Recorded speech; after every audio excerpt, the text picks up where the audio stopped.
C'est bien pour un premier débrief de l'équipe de France. C'est bien. Non, franchement, on peut applaudir. On peut applaudir. On peut applaudir pour cette bouse intersidérale que vous nous avez pondu ce soir. Non, franchement, bravo. Bravo. J'ai pronostiqué le score. 2-0, c'est bien. Mais pour la Croatie, c'est dégueulasse ce que j'ai vu ce soir. C'est tout simplement inadmissible. C'est honteux. C'est immonde. Bref, tous les superlatifs sont bons pour qualifier la prestation dégueulasse de l'équipe de France. Les amis, j'espère que vous allez tous très bien. Les Bleus s'inclinent 2-0 en quart de finale aller de la Ligue des Nations contre la Croatie dans un match qui était absolument immonde. J'ai un tas de choses à dire, bougez pas, ça va saigner dans ce débrief, vous inquiétez pas. Déjà un immense bravo pour la Croatie qui a fait son match. Ils ont fait ce qu'il fallait. Et est-ce que c'était prévisible? Oui. Et c'est ça qui m'énerve le plus dans cette histoire. C'est que c'était prévisible et que l'équipe de France a laissé jouer la Croatie de la première à la dernière minute. Et la Croatie a laissé jouer l'équipe de France de la première à la dernière minute. Mais eux, ils ont compris. Eux, ils ont su réussir. Eux, ils ont réussi à faire leur match. Eux, ils ont réussi à proposer du jeu. Certes, c'est peut-être pas le jeu le plus brillant, mais en tout cas, ça a marché. La première mi-temps, les gars, j'ai 1 million de trucs à dire. Deschamps, il va falloir qu'on parle. Il y a des joueurs, vraiment, ils n'ont absolument pas le niveau d'être appelés en équipe de France. Ce n'est plus possible. C'est pas possible. Franchement, il y a 1 million de trucs à dire. Des tops, j'en retiens que, allez, 2, grand max 3. Sinon, tout le reste de l'équipe a été immonde. Et je vais commencer par un premier point, les amis. Je vais commencer par Didier Deschamps. Alors Didier Deschamps, merci pour tout. Merci pour tout ce que tu as accompli. 2018, 2016. Merci pour tout Didier Deschamps. Tu as su faire de la France une des meilleures nations au monde dans une situation quand tu es arrivé qui était plus que critique. On va pas refaire l'histoire. Merci pour tous les travaux. Certes, ton jeu n'a pas été le meilleur. Certes, ton jeu n'a pas été flamboyant. Mais moi, je t'ai toujours respecté pour ça. J'ai toujours respecté ton jeu. Ça a fait le taf en 2016. Ça a fait le taf en 2018. Merci pour ça, franchement. On t'en sera à jamais reconnaissant. Mais là, mais surtout depuis l'Euro, ce n'est plus possible. Et il faut savoir à un moment donné dire stop. Parce que les gars, l'Euro, on fait demi-finale. Oui, mais c'est ce qui fait que Didier Deschamps, il prolonge et il repousse les limites de son métier. Voilà, tout simplement. De son métier de sélectionneur de l'équipe de France. Son système de jeu ne marche plus dans le football d'aujourd'hui. Il n'y a pas de système de jeu. Et aujourd'hui, c'était absolument catastrophique. Mais vraiment catastrophique. Vraiment. Il va falloir arrêter de faire jouer des joueurs parce qu'ils ont un certain statut en équipe de France, parce que Kolo Muani, il a fait une bonne entrée contre le Maroc et il a fait un raté voilà, contre Martinez. Sinon, il n'a absolument rien apporté en équipe de France. Il ne faut pas qu'il joue. Déjà que quand il est aligné en poste de numéro 9, il n'apporte rien. Mais alors, quelle idée de l'avoir aligné sur le côté. Surtout que sur les côtés, tu as Olysée, Barcola, Désiré Doué. Non, le mec préfère te mettre Kolo Muani dans un poste qui n'est même pas le sien, alors que déjà, il joue à son poste et il n'est pas bon. Déjà, comment tu voulais avancer avec ça? Première chose. Deuxième chose, tu es quand même mené 2 buts à 0. 2 à 0. 2 à 0. Sur les changements que tu fais, sur les 3 changements, je sais plus trop 4 changements, je sais plus combien il a fait de changements, alors que tu dois absolument attaquer. Tu as une équipe de la Croatie qui te laisse jouer au ballon, qui te laisse avoir des occasions, qui accepte le fait de subir, qui a pour but de tenir le score. Tu préfères faire des changements au milieu de terrain. Tu préfères faire sortir Rabiot alors qu'il était sur une bonne dynamique en deuxième mi-temps, parce que sa première mi-temps était absolument désastreuse et son match de manière générale était désastreux. Mais le seul moment où il apportait un petit peu de danger, là où on retrouvait un Adrien Rabiot qui amenait du danger, voilà, je viens de le dire, eh bien il décide de le sortir pour faire rentrer Kamavinga. Et l'entrée de Kamavinga, je suis désolé, elle n'a pas été bonne. Tu fais rentrer Manu Koné alors que tu as Désiré Doué sur le banc. Les gars, il fallait faire rentrer tes joueurs offensifs. C'était offensivement qu'il fallait faire des changements. Il fallait pas garder le ballon. La Croatie te laissait jouer au ballon. Pourquoi tu fais rentrer des joueurs pour garder ce ballon alors que le but, c'est de marquer? Je ne comprends pas. Je ne comprends pas la logique de Didier Deschamps dans cette rencontre. Je ne comprends pas pourquoi il insiste autant avec des joueurs. Pourquoi il insiste autant avec Matteo Guendouzi. Je ne dis pas que Matteo Guendouzi n'est pas bon avec la Lazio. Il fait plutôt une bonne saison. Mais franchement, quand tu as des milieux de terrain comme Camavinga titulaire, bon, je ne dis pas que ça aurait été la grande folie, mais ça aurait été déjà mieux. T'as Warren Zaïre-Emery. Oh, pourquoi il fait jamais jouer les jeunes? Pourquoi il insiste autant avec des... Pourquoi il insiste autant avec les mêmes joueurs? Putain, j'en ai marre de ça, de Didier Deschamps. Ça fait des années que ça dure. On en a marre. Alors oui, des fois ça a marché et t'as assumé tes choix. Et c'est très bien, comme avec Giroud, Benzema, etc. Bref, encore une fois, je vais pas refaire l'histoire. Mais à un moment donné, t'as peut-être l'un des meilleurs... t'as peut-être les meilleurs jeunes joueurs du monde à l'heure actuelle. En Europe, t'as, encore une fois, je répète, Zaïre-Emery, Barcola, Désiré Doué, Michael Olise. Même en défense, t'as encore des joueurs qui sont très très solides.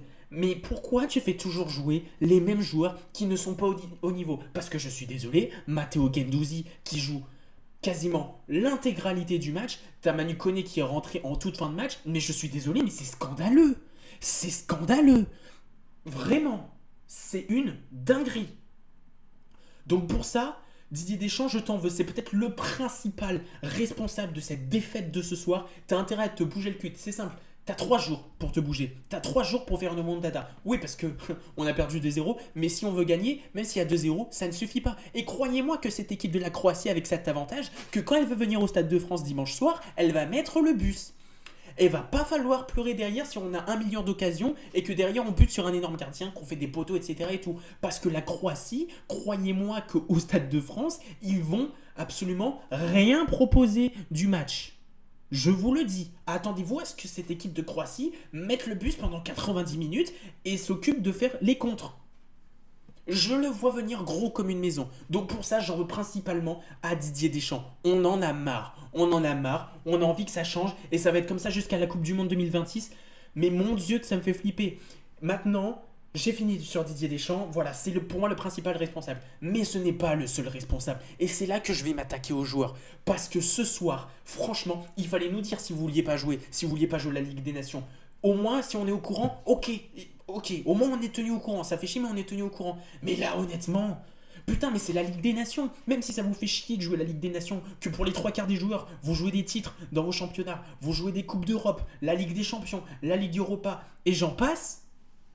Mais les gars, la Ligue des Nations, c'est un trophée à gagner. Là, t'es en quart de finale. Donc t'es toujours en lice pour aller remporter ce trophée, de ce que je sache. D'accord ? Quand je regarde, alors j'ai pas vu les autres matchs, mais j'ai vu un petit peu les scénarios, les scores et tout. Quand je regarde par exemple l'Espagne qui était menée 2-1 aux Pays-Bas, qui va aller arracher l'égalisation dans les dernières minutes, ça c'est une mentalité d'équipe qui a envie de gagner un tournoi. Quand je regarde l'Allemagne qui était menée 1-0 contre l'Italie et qui renverse le match de but à 0, c'est une équipe qui a envie de gagner le tournoi. Quand je vois que le Danemark va gagner dans les dernières minutes contre le Portugal qui possède l'un des meilleurs effectifs au monde, ça c'est une équipe qui a envie de gagner un tournoi. Quand je regarde l'équipe de France jouer ce soir, et notamment en deuxième période, je vois une équipe qui s'en bat les couilles du tournoi. Mais prévenez-nous, franchement je vous promets, prévenez-nous, comme ça nous évite de nous taper des matchs comme ça. Je vous jure que la première mi-temps, la dernière fois que j'ai vu un tel niveau de jeu comme ça en équipe de France, c'était à la finale de la Coupe du Monde 2022, avant qu'il y ait le scénario improbable avec le triplé d'Mbappé.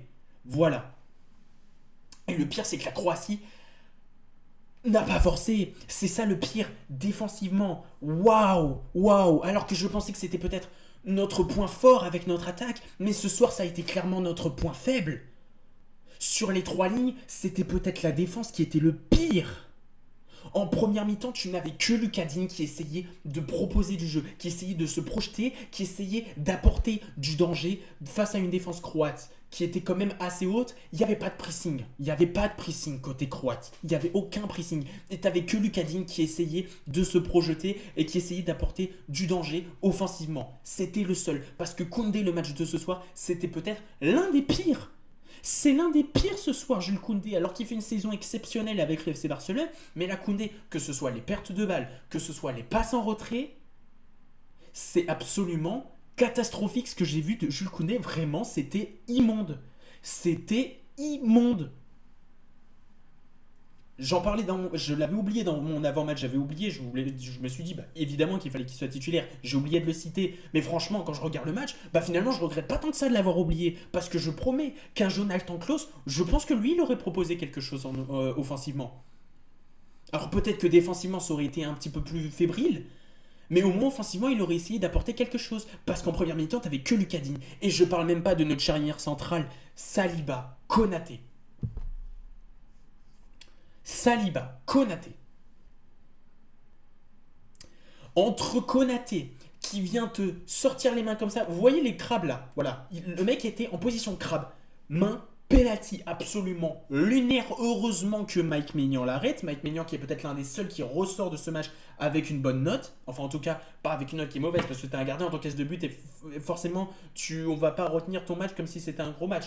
Mais il arrête quand même un penalty sur une main totalement lunaire de Ibrahima Konaté. Et ensuite, sur le premier but, c'est lui qui est responsable parce qu'il n'est pas au marquage de Boudimir. Il n'est pas au marquage de Boudimir quand, je crois que c'est Ivan Perisic qui va faire ce centre. Il est absolument pas au marquage. Derrière Boudimir, il va placer la tête. Maignan, qui était sur la balle, a dévié le ballon dans son propre but. Mais j'en veux pas à Mike Maignan, encore une fois, j'en veux précisément à Ibrahima Konaté. Et là où je pensais que Saliba allait tenir un petit peu plus la baraque, quelques minutes après, c'est lui qui est en grande partie responsable du deuxième but d'Ivan Perisic, qui au passage a fait un match monstrueux, et j'en ai parlé dans mon avant-match. Il fallait faire attention parce qu'il revenait très bien avec le PSV Eindhoven. Il a 36 ans, il t'a sorti un match, c'est peut-être l'homme du match pour moi, Ivan Perisic, sur cette rencontre.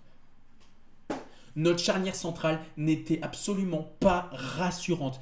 C'était catastrophique, vraiment. C'était vraiment sur les trois lignes, c'était peut-être la pire. C'était la pire, tout simplement. Et encore une fois, j'en veux pas à Mike Maignan parce qu'il a vraiment essayé de faire ce qu'il pouvait. Il a quand même arrêté un penalty. Sur le premier but, il était quand même sur la trajectoire. Et sur le but de Perisic, il pouvait absolument rien y faire. La frappe, elle est magnifique. Tu ne peux rien faire là-dessus. J'en veux pas à Mike Maignan qui était peut-être pour moi le meilleur joueur du match. Avec d'autres joueurs, on va en parler juste après. Le milieu de terrain, pareil. Est-ce que j'ai vraiment besoin d'en parler? Adrien Rabiot.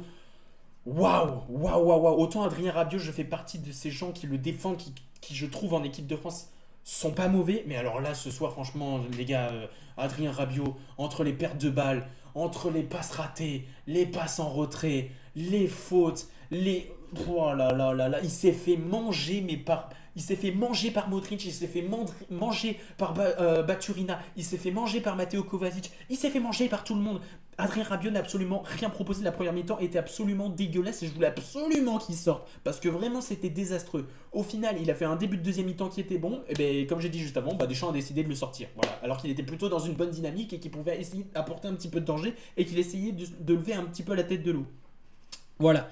Guendouzi, j'en parle même pas. Guendouzi, mais qu'est-ce qu'il est mou ce mec. Il est tellement mou. À part faire des passes en retrait, qu'est-ce qu'il fait? Oh, il y avait un moment donné, je sais plus quelle action, il y a même plusieurs actions, je me suis dit, mais le mec il est incapable de centrer. Il a oublié de débloquer le skills de centre. Il ne peut pas centrer. Il est obligé de faire des passes en retrait, des trucs dégueulasses. À un moment donné, je te jure, il y avait la possibilité de centrer. Bon, il y a déjà qu'il n'y avait pas énormément d'appels des attaquants, notamment Kolo Muani.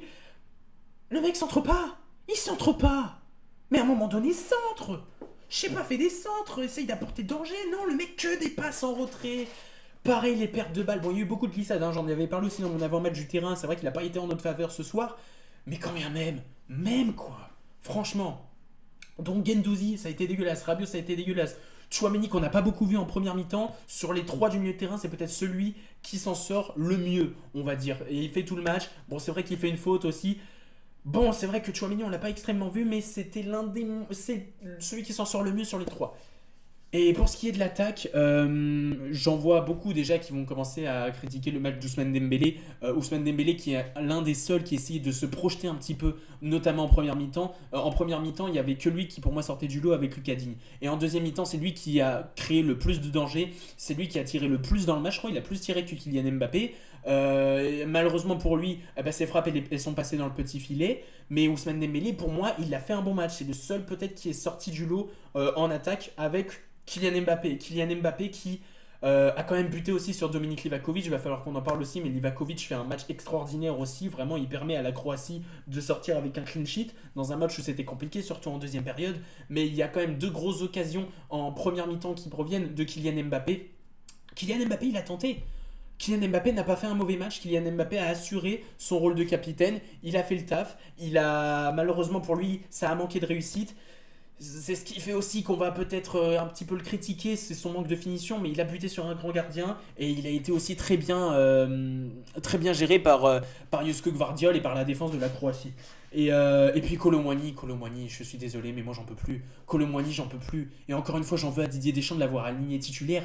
Et surtout sur le côté droit, alors que t'as Barcola, t'as Olysée, t'as Désiré Doué, et t'as Barcola qui est rentré, et t'as Michael Olysée qui sont rentrés. Michael Olysée qui pour moi je trouve a fait une plutôt bonne entrée, il a essayé de tenter des choses entre la reprise de volée, il y a un moment donné il fait une frappe aussi qui est pas cadrée, mais Michael Olysée a essayé de tenter des choses. Là où Bradley Barcola, j'ai trouvé que son entrée était vraiment pas bonne du tout. Elle était pas bonne du tout, mais je ne lui en veux pas parce qu'à un moment donné, Barcola il doit être titulaire.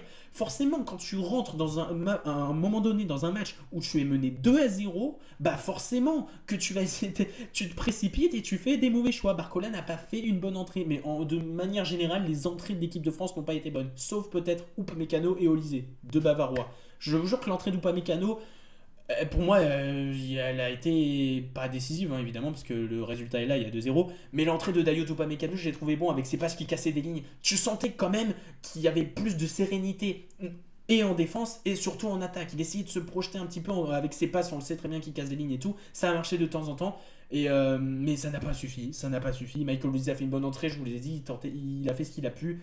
Mais ça n'a pas suffi. Donc bref, c'était catastrophique ce que j'ai vu ce soir. Vraiment, c'était catastrophique. Encore bravo à la Croatie. Maintenant, on a 3 jours pour renverser le match comme on l'a fait il y a plus de 10 ans maintenant avec France-Ukraine. C'est quasiment le même scénario. Donc on espère avoir le même résultat.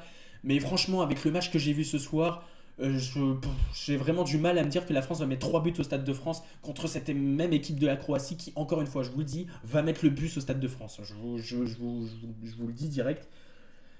Donc ouais, je suis dégoûté parce que la Ligue des Nations, j'ai envie que l'équipe de France la remporte, j'ai envie que l'équipe de France aille loin dans cette compétition, j'ai envie que qu'on devienne la première équipe de l'histoire à remporter 2 Ligues des Nations, mais non, parce que Didier Deschamps a décidé de faire jouer Kolo Muani, d'insister avec des joueurs qui n'ont pas le niveau de l'équipe de France et de ne pas faire confiance aux jeunes, voilà, tout simplement. Merci pour ça Didier Deschamps. Et merci encore pour la boost que tu nous as pondue ce soir, ainsi que tous tes joueurs. Voilà, encore une fois, ceux que je retiens, c'est Mike Maignan, c'est Dembélé, c'est Mbappé. Et on va dire Di, même si sa deuxième mi-temps n'était pas bonne. De la première, en tout cas, on va retenir que c'était l'un des seuls qui essayait de sortir du lot. Mais sa deuxième mi-temps n'était vraiment pas au rendez-vous. Donc voilà les amis, je suis dégoûté pour un premier débrief. Je voulais une victoire, au final c'est une défaite. Va falloir faire une remontada au match retour. On est l'équipe, je crois, qui est le plus dans la merde sur les 8 équipes qualifiées pour les quarts de finale. C'est super, c'est génial, je suis trop content. Donc voilà, merci les Bleus, ça fait plaisir en tout cas. C'est super. On va pouvoir rentrer à la maison tranquillement et maintenant se contenter des qualifications pour la Coupe du Monde. Là. Ça fait chier. Non, honnêtement, ça me fait chier. Donc voilà les amis, merci d'avoir regardé ce débrief. J'espère qu'il vous a plu. N'hésitez surtout pas à vous abonner, à mettre votre plus gros j'aime et à laisser un commentaire. Nous on se retrouve très bientôt, normalement lundi en live sur YouTube et rendez-vous de manière quotidienne sur TikTok pour débriefer de l'actualité et on va revenir sur ce match, ne vous inquiétez pas. Bref, merci de m'avoir suivi, on se dit à très vite pour une prochaine vidéo. Allez, salut.